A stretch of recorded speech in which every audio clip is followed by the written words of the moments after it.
iki jambo rikunda gukoreshwa amasigara cicaro rikoreshwa cyane rigira inkomoko ifitanye isano n'ibi vy'umuzo w'impuzu zo munsi igihe wasanga abashinga ntahe rero bambaye bo w'imbega hama bicaye kugira bashobore gutatura amatata ari mu kibano abantu babumvirize kubera rero batashobora kuba bambaye izindi mpuzu munsi wasanga hari amadakogwako canke amazira ntoke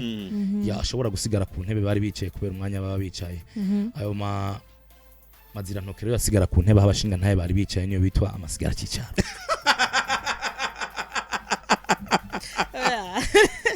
bituyage ibintu ataco bimaze kuko ayo masigara cicaro murumva ntaco yaramaze urumva jyane nturi bakure ko ngo yagire n'umwavu twari duke kuburyo utona duhanagura ngo ugende kutugira n'umwavu abizina muri kazozi ryo kugiza umwimbo basi n'umwavu tugize umwimbo ariko ntaco FM be your own boss.